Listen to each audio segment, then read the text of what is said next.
Happy Tuesday. It is Tuesday, March the 26th, the 86th day of the year. There are 280 days left in the year 2024, and welcome to another edition of Tuesdays with Thom.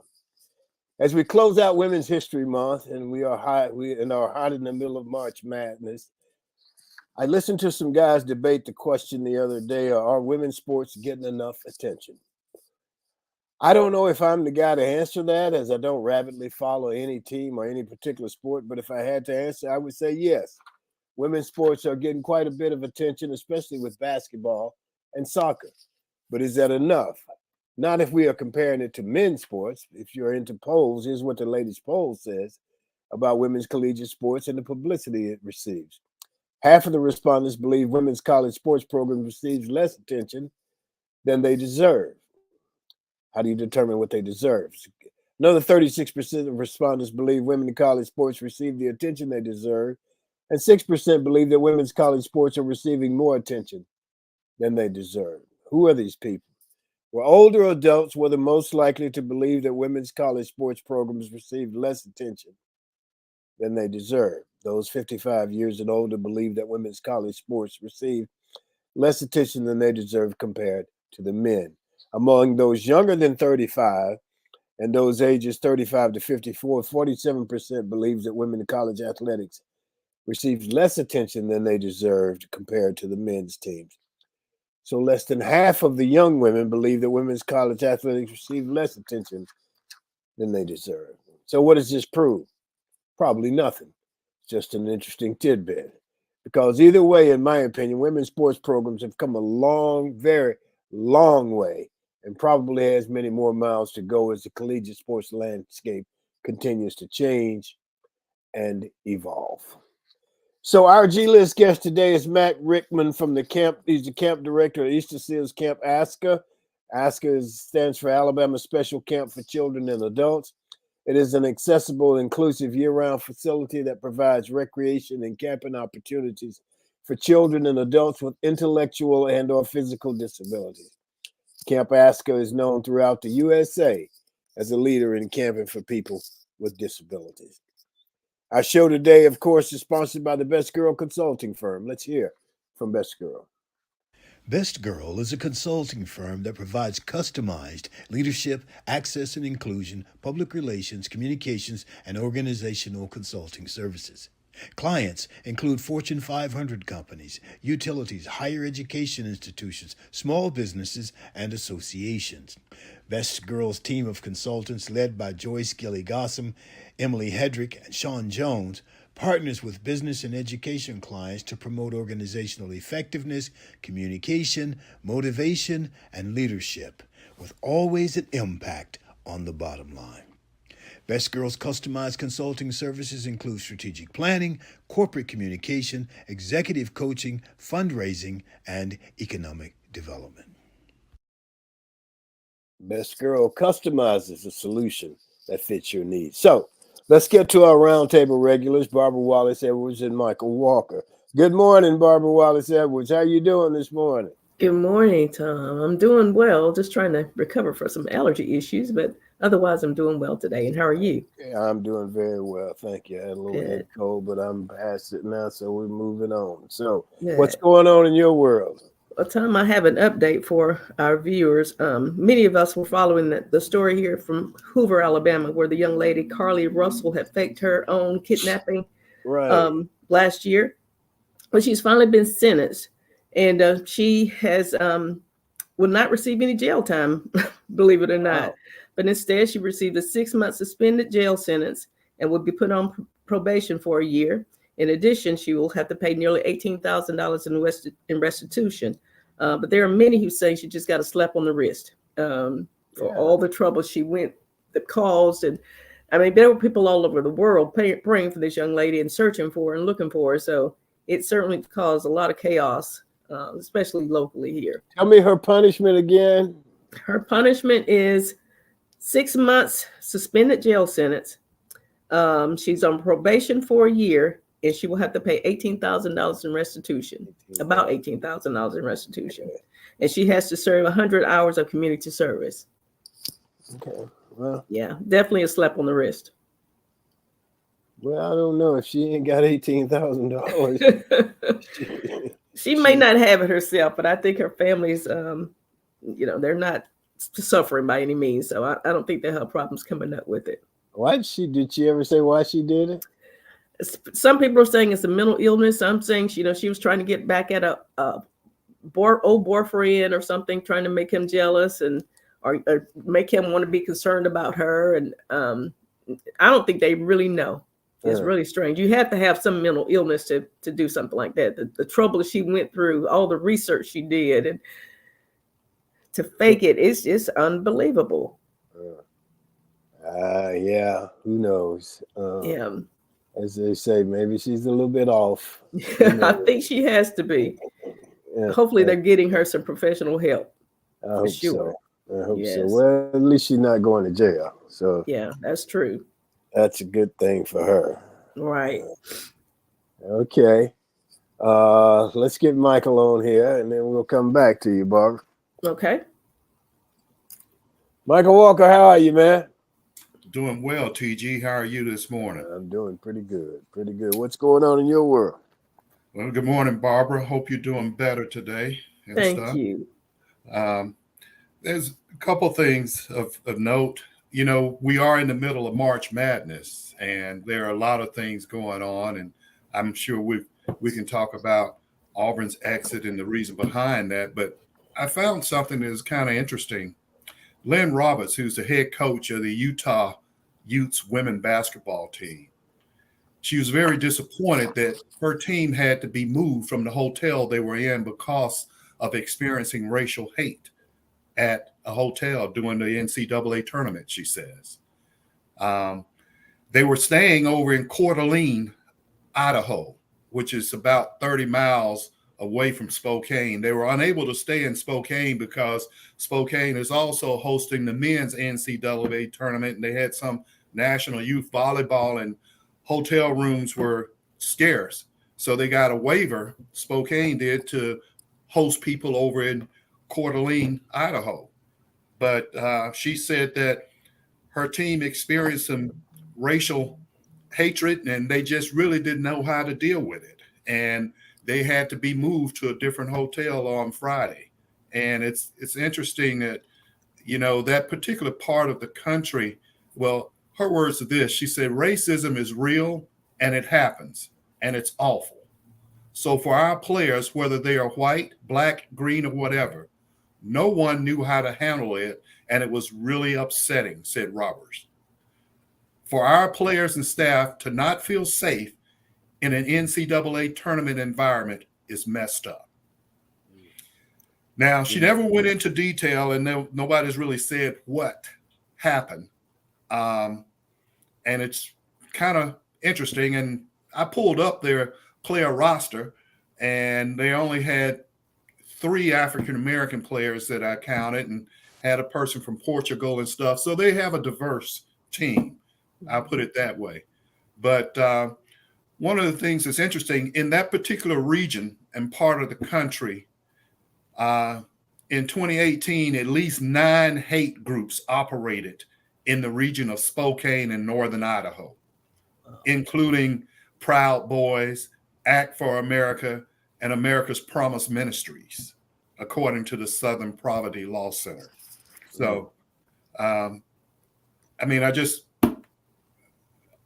at a loss for words for them to experience that at a hotel. Yeah. First it's of all, you shouldn't have to worry about that type of thing. But we've always said it's real, and it continues even today. And that's sad. I don't know what those young ladies had to experience, but it is sad that we're still talking about that type of issue this day and age. Well, Nikki Haley said there's no racism in America. So did Tim Scott and several other people. But the coach of Utah says it's real, and her team experienced it. Well, we all know that it's real. Yeah. There's another story that you guys may see that's getting headlines, and I find it pretty interesting. A gentleman by the name of C.J. Rice. He was recently released from prison after serving 12 years for a crime he did not commit. Mm. He was sentenced to 30 to 60 years at the age of 17 and charged with several felonies, attempted murder, all kinds of things. But what's so interesting about this is that his doctor, his physician, whom he's known for a long time, I think, had treated him 4 days before this event happened. And his doctor said CJ himself had been shot. I guess it's by a stray bullet. I think it was something like that. And he had pneumonia. He had had surgery. He could barely walk when he came to see him. And the doctor used these words. He said, I hate to use these terms, but he was walking like an old man. He was all bent over, shuffling his feet. It was no way he could have been involved in that incident that he was accused of. What's so disappointing is his attorney nor the prosecution ever asked for this gentleman's medical records. So they had to know that he had been injured. But his doctor said it was CJ himself that contacted him and said, can you go find my medical records from back when I saw you before the incident happened, so that I can show them I was totally incapable of committing this crime. And how long had he been in prison, Michael? 12 years. 12 years of a 30 to 60 year sentence. Wow. So what was his lawyer doing? I'm sure he told the lawyer about his injuries. Probably had a court-appointed attorney. Probably so. That's sad. Yeah, may have. Yeah. And the defense, the prosecution, I guess they just wanted a case. They didn't care. The gentleman had been wrongly mistaken or wrongly identified by a witness. And they just took that word and put him in jail. He was 17 years old at the time. And he said that the judge looked at him and said, good luck, when he sentenced him. Wow. Yeah. I'm assuming he's a man of color. Of course. Well, yes, absolutely. That's just the way the cookie crumbles. Whereas if you're Trump and you get hit with a $400 million fine and a bond, you can get it reduced to $175 million. Right. And you can be given 10 days. 10 extra days. Yeah, you get an opportunity to appeal. So where's the justice in this system? It's not there. Yeah, they say that the justice system, they have the scales supposed to be balanced in the middle. They have the person with the mask over their eyes and stuff because it's supposed to be colorblind. They need to take that off.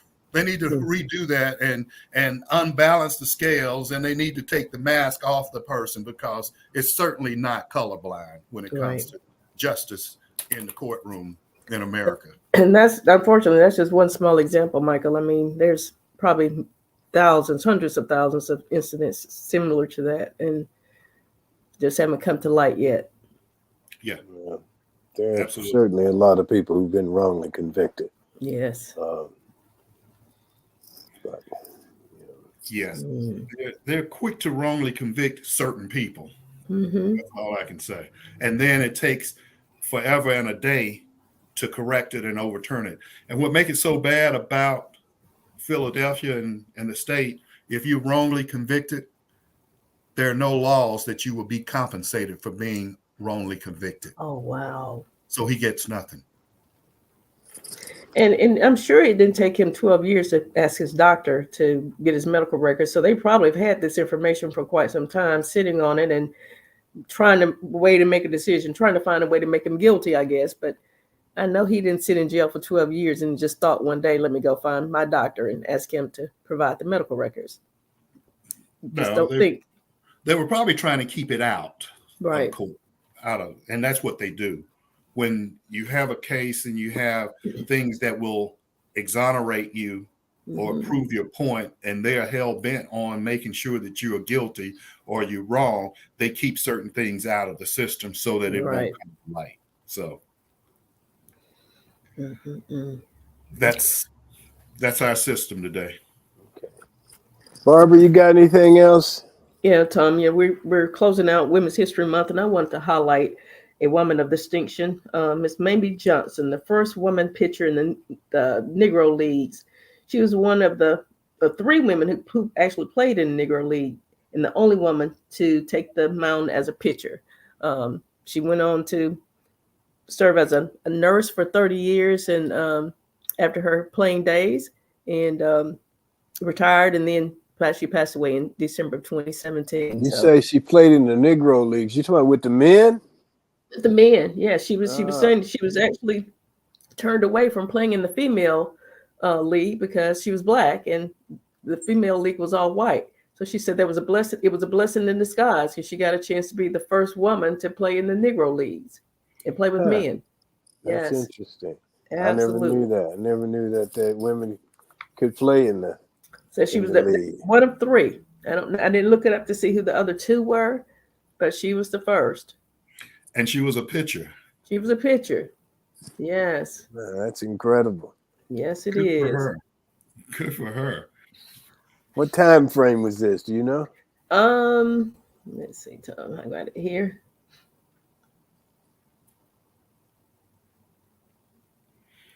It's Oh, not we're that here. important. Yeah, I don't think I Okay, actually pulled that information in with the article I pulled, Tom. I'm sorry. that's all right. Let's see. Move on. Go ahead, Michael. You got something else to say? Yeah. It's kind of interesting how the dynamics of families are, especially during this particular time that we're in. And, with a certain former president, how he's caused a lot of rift and stuff and divisiveness. Dakota Adams, he is the son of the Oath Keeper who was serving prison time for the riot on the White House. Well, Dakota Adams, he doesn't carry his father's last name. He carries his mother's maiden name, but he's running for local office, and he's running as a Democrat.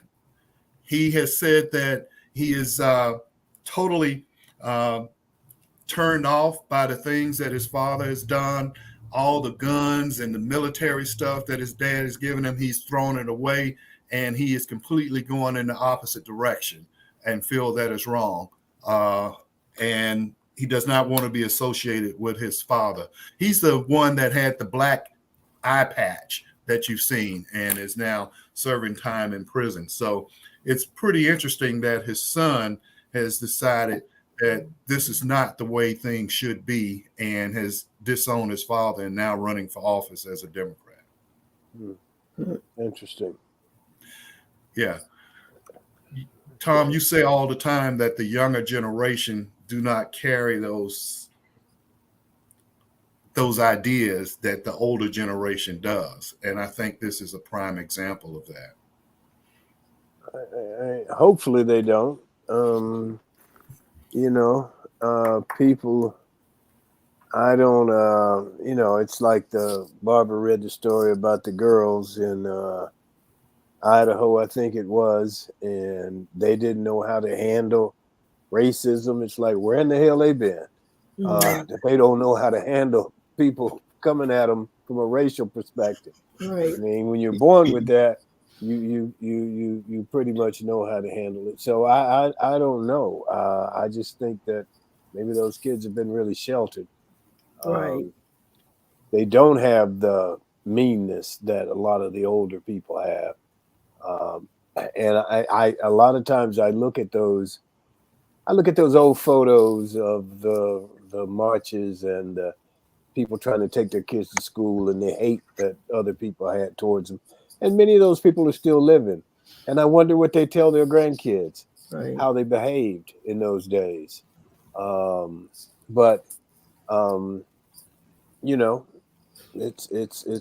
the world as we know it. And Yes. I'm pretty I don't know. Maybe they just didn't know any better, but I don't know how those young girls didn't know about things such as that. I don't know where they've been. So Anyway, Thom, anything else? Thom, going back to the story of Miss Mamie Johnson, she played with the Indianapolis Clowns from 1953 to 1955. Oh wow. Okay. Yes. Then that was okay. She played with or against Satchel Paige in the group, huh? Yes. All right. Okay, well, let's move on. Sean's got a minute for us. Sean, you got a minute? To everyone joining in with us, my name is Shantia Jones, and this has Got a Minute. We've made it to the final stretch of Women's History Month, and I'd like to close it out with the 2017 Women's March on Washington. For anyone who doesn't know, the Women's March on Washington was a massive protest in the nation's capital aimed largely at the Trump administration and the threat it represented for reproductive, civil, and human rights. More than 3 million people in cities across the country and the world held their own protests in the global show of support for the resistance movement. It was the largest single-day protest in U.S. history. Leading up to the Women's March on Washington, the organizers expected somewhere around 200,000 people to attend, and as it turned out, as many as 500,000 people showed by bus, train, planes, and packed cars, ferrying large groups of protesters to the Capitol from far-flung locations. Making their point in Washington, Chicago, Dallas, and in city after city in America and around the world. Today, the day after Donald Trump became their president, they chanted. They urged. Come on, we got this. Keep on coming. Woo! They shouted. And they waved every insult they could muster. After the march in Washington, D.C., organizations like Emily's List and Planned Parenthood held workshops designed to encourage civic participation among women, including running for office. Thank you all for joining in. My name is Shantia Jones, and this has Got a Minute. Thank you, Sean. Good job. Okay, so let's go to our G list. Hollywood's got the A list, and here on Tuesdays with Thom, we have the G list. And our G list guest today is Matt Rickman. Matt is the camp director of Easterseals Camp ASCCA.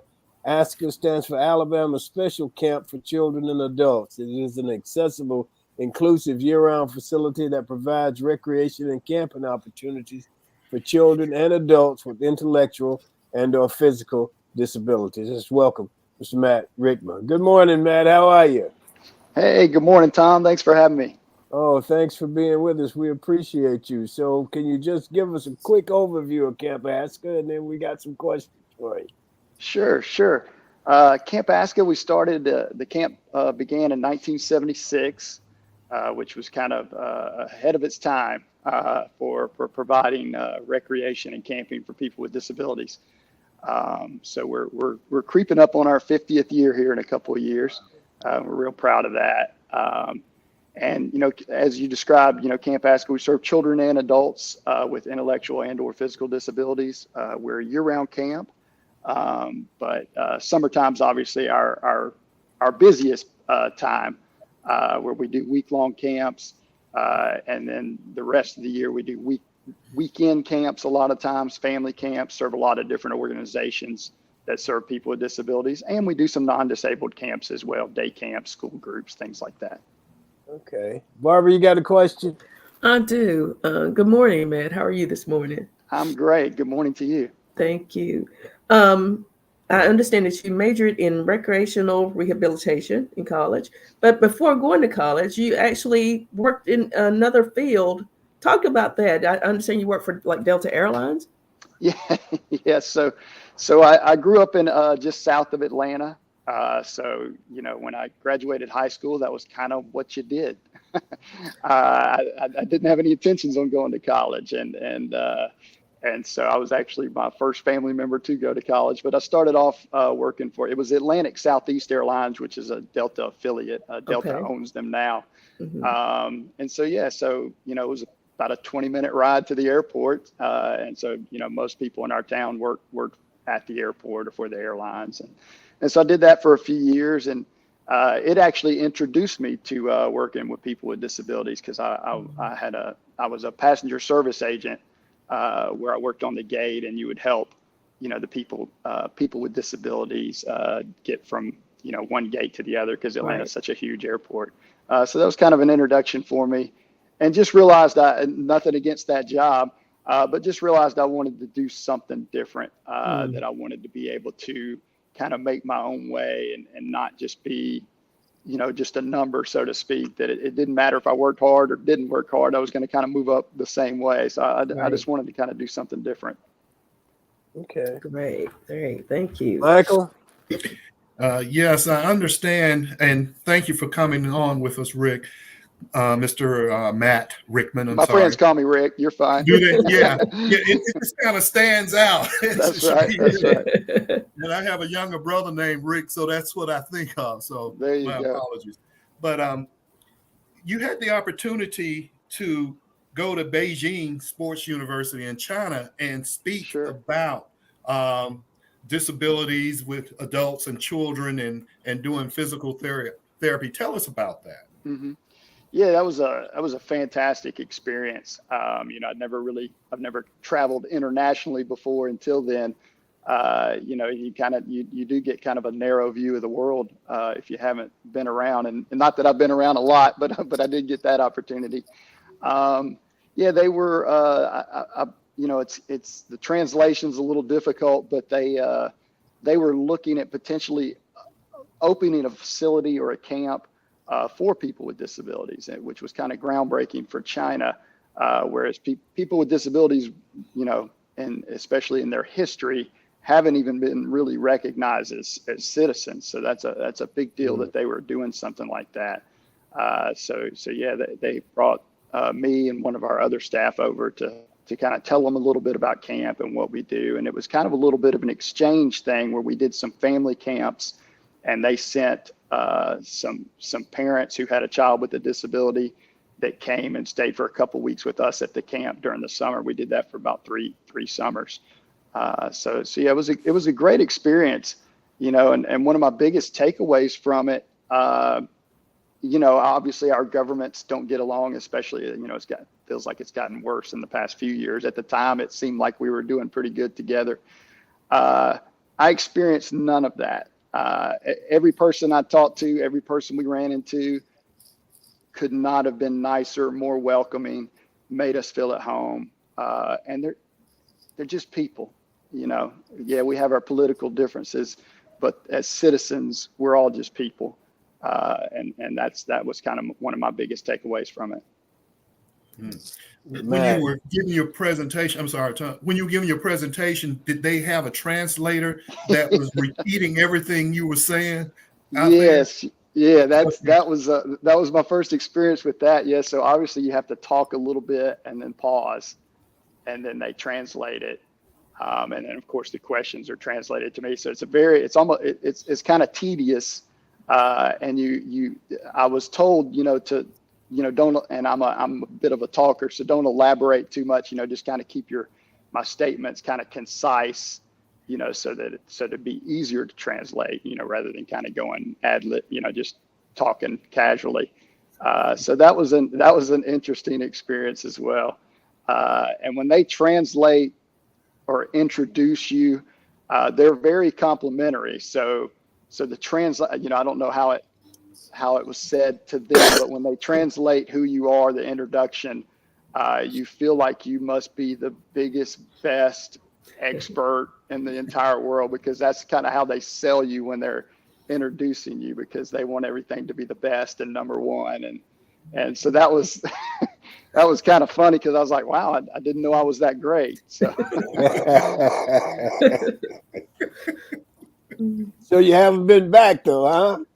No, I haven't been back since, but made some friendships through the course of that. And like I said, they brought some people over here as well that, we still keep in touch with, and you make some lifelong friendships doing stuff like that. Great. Where is Camp ASCCA? Okay, well, we're located in East Central Alabama. and Jackson's Gap on Lake Martin. We're kind of the most northern tip of the lake between Alexander City and Dadeville. So this is, for me, this is home and work. So, I have as camp director, I live here on site. So we often talk about people with disabilities. What are we talking about? What specifically are we talking about? Sure. It's a very wide range of people that we serve. Like I said, when we do some weekend camps, sometimes that's a little more specific. Like we work with the Autism Society and we'll do an autism camp, or Alabama Head Injury Foundation. We'll have people with head injuries. So the weekends sometimes are more specific, but our summer program, it's not specific at all. It's any sort of disability. So intellectual, physical, and ages. We'll serve as young as age 6. And our oldest camper, unfortunately, he passed away a couple of years ago, but he was 87, I believe, his last summer that he came to us. So yeah, 6 to 87 is a pretty wide range. And with disabilities, we're talking, people with autism, Down syndrome, cerebral palsy, spina bifida, spinal cord injuries, head injuries, vision impairments, hearing impairments. Basically, and there's just so many disabilities. I learn a new disability about every week. You'll hear of one that you've never heard before, and you Google it. And then there's a lot of people who don't really even have a diagnosis, other than, maybe their IQ ranks them as, having an intellectual disability. And so, again, kind of like my experience in China, maybe that's why I felt that way. With us, yes, disabilities are obvious sometimes, but the main thing we teach to our staff is that they're people first. Everybody's a person. Everybody's an individual. Every person with autism is different. Every person with cerebral palsy is different. Just like every one of us is different, but at the same time, we're all the same. We all have the same emotions and feelings, and want to come to camp and have a good time. Barbara, Michael, you guys got anything? I do. Rick, I want to ask about the process. If there's a family that is interested in someone in their family becoming a camper, what is the process they go through to get started? Yeah, thank you for asking that. Basically, we have a pretty extensive website with lots of information on there, but our camper application is online, so it's on our website, and the parents can register there. And it's the same with our hiring process. Everything's online. And there's videos there and questions, Q&A type stuff if they have additional questions. And so they can just register. There are fees involved, but at the same time, we have a campership fund to where we don't want money to be the reason that you can't come. So if someone needs some assistance, whether that's a partial campership or a full campership, we're going to work with them and figure out what they can and can't do. And so, so we try to make that a non-issue. But if they can pay and they're able to pay, then we want them to pay so that we can serve more people. And so that's basically the process. We also set a big part of my job. One of my favorite things of my job is talking to those new families. And, so they can contact me, email me, call me. We'll set up a tour, because it's a huge, huge trust issue. If you have a child with a disability, to kind of trust, someone else to take care of them, especially if your kids, say your kid's nonverbal, and you feel like as a parent, you feel like I'm the only one that knows when he needs this. And when he makes that face, it means this. And so it is a trust thing. And like I said, we're coming up on 50 years. So I always tell parents, like, we're always going to be here. You can ease into this thing. We have weekend camps, family camps that you can come to, and you can kind of experience camping that way. And then when you're ready, you can send him for a whole week, without a family member, when that trust is built. So it's a process. And I love meeting new families and touring them around camp and trying to encourage them to try camp. Right. And what's the limitations? How many campers can you have at one time?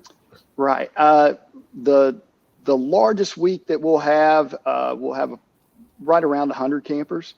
We probably average about 75 campers per week. Okay. What kind of staffing do you have to deal with those numbers? Yeah, staffing is always challenging, hiring and whatnot. For us, to be an actual counselor or program staff member, you have to be at least 18 years of age. We have a handful of what we call CITs, counselors in training, that are ages 15 to 17. But the vast majority of the staff are college students, stereotypically. And so we'll hire, each summer I probably hire about 65 to 70 staff. And so that's counselors, unit leaders, program staff, and then we have nurses and things like that as well. I was going to ask you, did you have medical help then? Right. Okay. All right. Other questions, Barbara, Michael? Well, Matt, you have talked about the camp here, and I see it's an Easterseals Camp. Could you tell us about the relationship between Easterseals and your camp, or is it part of an overall organization? Tell us about that, and how do Easterseals come about? Sure. So yes, we are part of Easterseals of Alabama, and so there's different affiliates throughout the state. We're the only camping aspect, but there's different organizations throughout the state that do, rehab, occupational therapy, physical therapy, different things like that throughout the state that serve people with disabilities. But we're kind of the camping part of that. And then Easterseals as a whole, you have National Easterseals, which is throughout the United States, which, Easterseals is an organization started back in the 1920s. And back then, polio was kind of the driving force behind, I guess, the creation of Easterseals. So you had a lot of people with physical disabilities because of polio.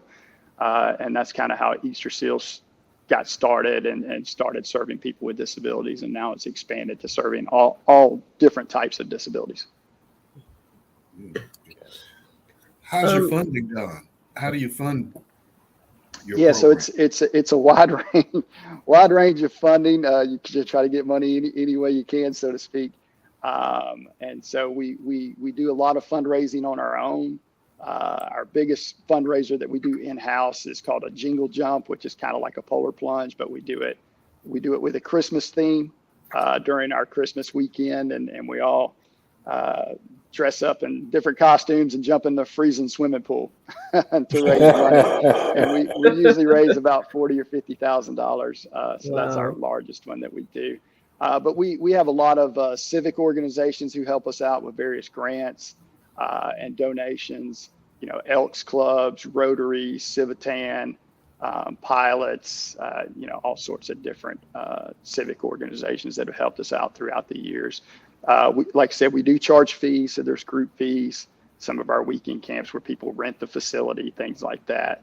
And so a variety of different ways. And then just individual donors. We're blessed with a lot of people who hear about us and are interested, or came out here with a church group or a different group, and then they kind of realize who it is and what we do, and so we get a lot of individual donations that way. Right. Rick, can you talk about the different activities you offer during the camp? I'm looking at your website. There's a variety of different things. Yes, share with our viewers. It's amazing. I'll give you a quick history. I grew up going to camps as a kid through Boy Scouts, and so I was kind of a camp kid during the summers. And the first time I ever came to Camp ASCCA, you kind of have preconceived notions, and I'll admit, I was naive. I was a college student. I did my internship here. And I was thinking, well, it's a camp for people with disabilities. They can't be doing all the things that I did, and probably, a lot of arts and crafts. And, I was naive, uneducated. And so when I got here and I realized, I was like, good heavens, I said, they're doing twice as many things as I ever did at camp. So we have, we have 3 zip lines. We just added an 800-foot zip line a couple of years ago. Wow. We have, we do canoeing, we do tubing on the lake, adaptive water skiing, boat rides, archery, fishing, variety of sports and games. We have a bungee trampoline. We have a huge water slide that's accessible. And so pretty much you name it, and we do it. It's wide open. And they are doing everything that a camp should be. That's great. And you offer concerts as well. Yes, that's a big part of what we started doing a few years ago, our summer concert series. And so, we've known forever, so to speak, that our campers love music. A dance can break out at any moment at camp. All you got to do is start playing some music and people are up and they're going. And again, that's what's fantastic about camp is, a lot of us like, I'm too old for that. I can't do those things. And, you see 70-year-old guys getting up and they're dancing and having a great time. And, so our campers have a love for music. Again, they're people, most people do. Most people enjoy music. And so, we realize that not for all of our campers, but for a lot of our campers, they don't get the opportunity to actually go to a concert, to go to a music festival, and like I said, we hire about 60 or 70 college students. And that's what a lot, today's youth, that's what a lot of them do. They're going to festivals and going to these big concerts and doing these things. And we're like, well, how come our campers don't get to do that? So we kind of started small and it's growing and growing. And now we're booking legitimate bands that are coming in. It's a real concert. It's the real deal. That's great. When you have young people, you say you hire young staffers. When you have somebody who comes to you and says, I think I want to do this full time. I want to pursue this for a career. What advice do you give them? Yeah, it's, I felt that same way. Like I said, I was a college student and after doing my internship here, I was like, it changed my world. I was like, this is what I want to do the rest of my life. I was lucky enough timing wise, that I was able to come back to camp after working for about a year in Tuscaloosa for their park and rec. And a position opened up and I came back. So it is there's a lot of different camps throughout the country that do what we do, serve people with disabilities. So the jobs do exist. And that's the best thing. If it's something you want to do, definitely I would try to get a variety of experience, working at a camp like ours, and then probably working, while you're in college, working at different summers, different camps to try to get a variety of experience. But we're in a ACA accredited camp, American Camp Association.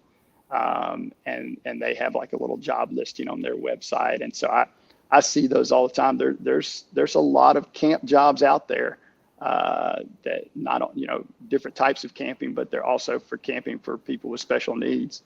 And if you're willing to move to different parts of the country, there's definitely jobs out there. Is this camp where Emily worked? Emily who worked? Yes, I knew her. She actually, my wife is our director of marketing and development, and Emily was an intern with her a few years back. Okay. Yeah, she's. You can tell me in private how she did later on. No, I'll tell you right now. She did a great job. We were glad to have her.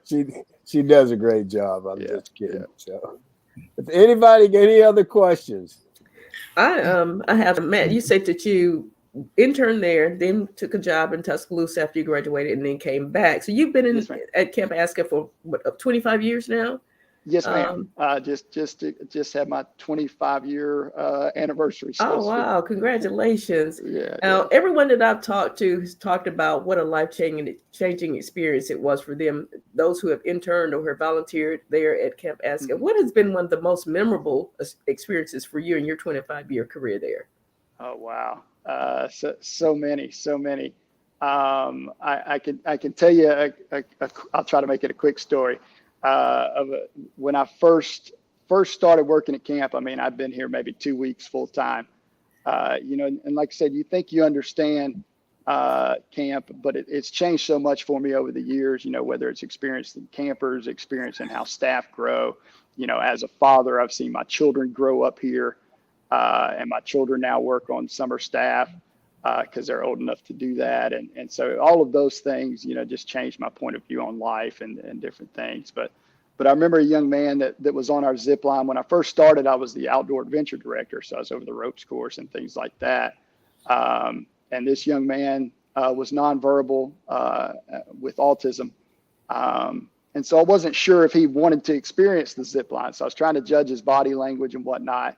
And he wasn't really giving me much. So I wasn't sure, and so I was just kind of easing him off and like, is this guy, does he understand that he's about to go on a ride here? And as soon as I kind of eased him off the edge, he started screaming. And I was like, oh my gosh, I've done the opposite of what I tried to do. I've scared this guy. And it was a school group that was here, special ed school group. So I looked down at his teacher for confirmation and I was like, is he okay? Is he okay? And she's crying. And I'm like, oh, what is going on? Because he's going away from me. Right. So he's getting further and further away. So I can't see him. And I just hear the yelling. And she finally wipes away the tears. And she said, he's not scared. He's not screaming. She said, he's laughing. She said, wow. I've known him since he was 6 years old. And this was a teenager. She said, I've heard him laugh twice. Wow.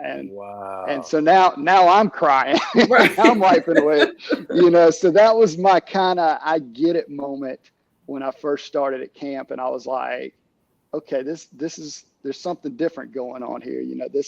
We're not just doing zip lines and canoeing and tubing. There's some life-changing things that are going on, and you see it in the staff. You see how it affects them and how it changes their life and how it changes the campers' lives.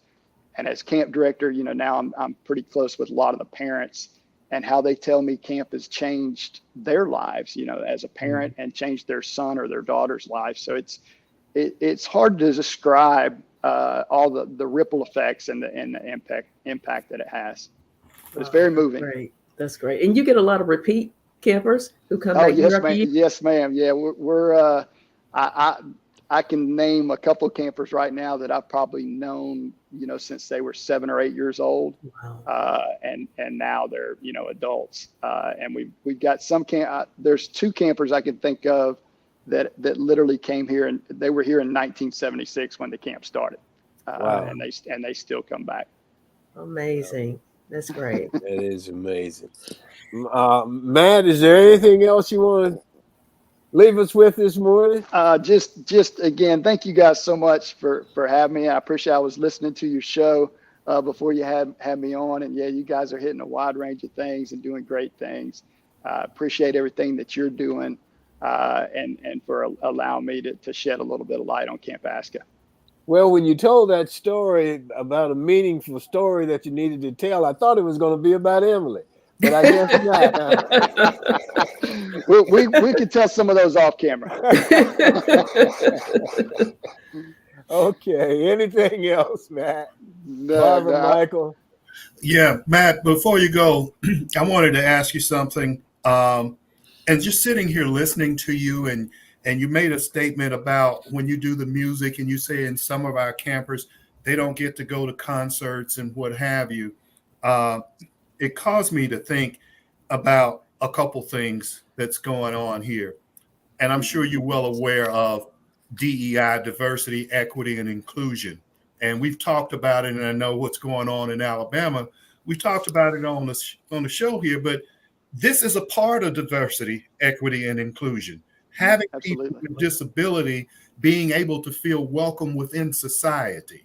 Would you not agree with that? I would 100% agree.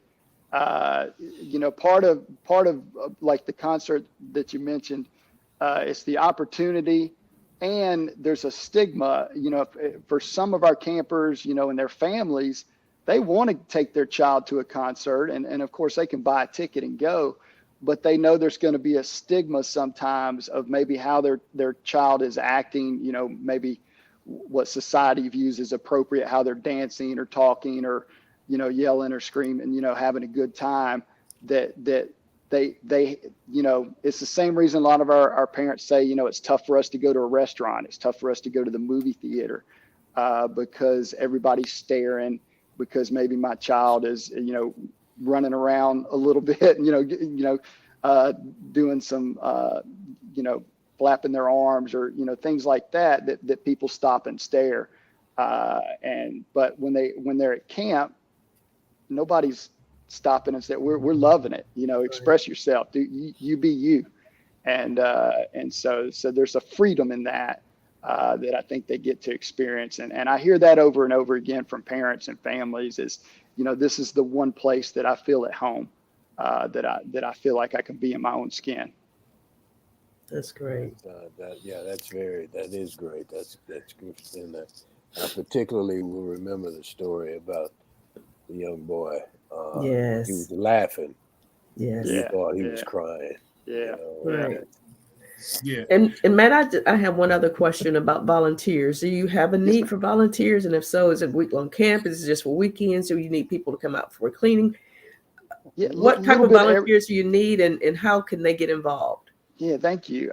Yes, a little bit of everything. Our summer program are actually paid staff, and we try to have the counselors for the entire summer. Right. We learned many, many years ago that volunteers are great, but if you're having to retrain everybody every week, right, you just don't have that consistency. And I think there's nothing against camps that do it that way.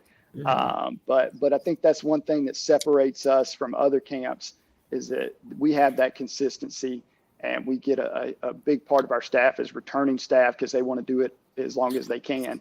And so, but with volunteers, we have volunteers throughout the year that come out and do different work projects, whether it's cleaning, painting, raking, different things like that. And then we offer opportunities in the summertime when we'll have people that come in and maybe help on our check-in days or help, throw an ice cream party for our campers one night, or, different organizations and businesses will do things like that and help out in a variety of ways. Awesome. Thank you. Matt, you got anything else you want to tell us? No, again, just thank you so much. I appreciate it. And like I said, I appreciate what you guys are doing, and I'm just blessed to be a part of all this. Well, thank you, man. Thank you for being with us and sharing the information. We appreciate it, and hopefully, some of the people on here will do some volunteering with you. Yes. And at least we know more than we knew when we started. So right, yeah. Just check us out. Check our website. There's tons of information and videos and things like that. Okay. Thank you very much. All right. Thank you. We'll. Thank you.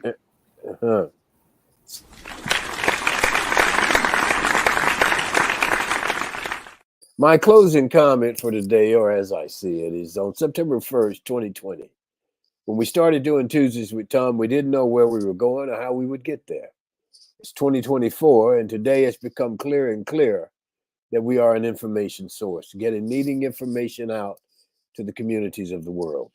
Whether that info be about Camp ASCCA, Black History, Melton Scholars, Women in Science, Southern Link, sickle cell and its treatment, mobile medicine, and or the integration of Southern public schools, just a few of the topics we've touched on already this year. And whether those communities that we touch be in Alabama, Florida, California, New York, Georgia, Canada, or on the African continent, or in the Far East, that's who we are, and we think that's pretty cool. That's our show for today. Thank our audience. We appreciate you. Thank our G-List guest, Matt Rickman, did such a wonderful job. We appreciate the information. Thank our sponsor, Best Girl Inc. Thanks again to the TWT team, Barbara, Sean, Emily, and Michael and Joyce. And that's it on this March 26th. Remember, a day without a smile is a day wasted. If you got an extra one, give one to someone else today. Enjoy yourself. Make every day count. Stay safe. Peace.